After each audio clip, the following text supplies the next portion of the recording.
G'day, and welcome back to another high quality video. Do you remember the year 2006?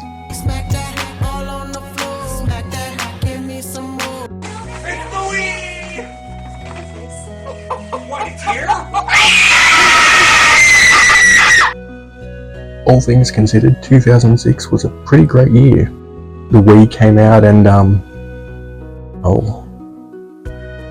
my. But anyway, I want to talk about the most important thing that happened in 2006. That's right, the release of Viva Pinata. So, let's start at the beginning. When Chris Stamper originally had the idea for a gardening sim on the Pocket PC rather. That's right, this thing. This was of course before Microsoft bought Rare, and it quickly switched to being an Xbox exclusive rather than a Pocket PC exclusive. One of the main reasons there are even pinatas in the game at all is because they wanted the animals in the game to stick out and to stick with the player. Okay, now that I've fully painted a picture in your mind, we can get on with it and actually talk about the game. And it's really wholesome, it's really fun, it's really nice and peaceful. Until Professor Pester attacks, of course. We'll get back to that in a minute.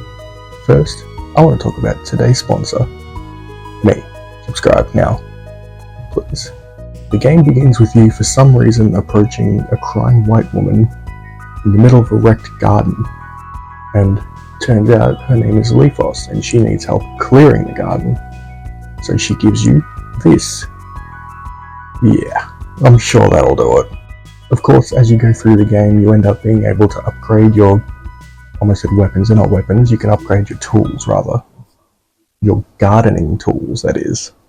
The game's a bit like Pleasantville, if you've ever seen that movie. The pinatas start out in black and white, and then as they become residents in your garden, they gain colour. Oh yeah, by the way, I guess that's the goal of the game, is to kind of collect them all, you know, catch them all. And just have a really nice garden full of pinatas, full of life basically, compared to what it was. And if you didn't already notice, all the pinatas have candy and lolly themed names. Crazy concept, I know. One aspect of the game I always liked as a kid is that the pinatas don't have sex. They actually romance dance, so they dance to conceive, I guess. And as silly as it sounds, I thought people would romance dance. To be clear, I was 6 years old when this game came out. Cut me some slack, please. Also, don't get too attached to your pinatas, because a lot of pinatas need to eat other pinatas in order to become residents in your garden.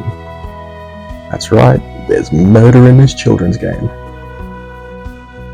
Miyazaki. Now, Leafos may seem like a nice person, but you shouldn't take any advice she gives you really. She straight up spreads misinformation, but the game makes up for that by letting you hit her with a shovel. And I can't believe I've gone this long without bringing up the TV show that came out. And that's mostly because there was no drama around it, there's nothing interesting to talk about. Really. I mean, the Viva Pinata team got along really well with 4Kids Entertainment and just let them do their thing. The game and the show came out simultaneously and everyone was happy about it. Also, the art style of the game is just really nice, it just looks really pretty. It's a really good looking game, even today, it really holds up. It looks like it could have been released on the new Xbox. And you know, as great as modern games look, the new God of War looks fantastic, it looks stunning. Sometimes I just want something silly and cartoony, you know? So to cap it off, I want to say that you should try this game. Really, genuinely. It should 100% have a remaster or a re-release on something. The Nintendo Switch would be a great spot for that.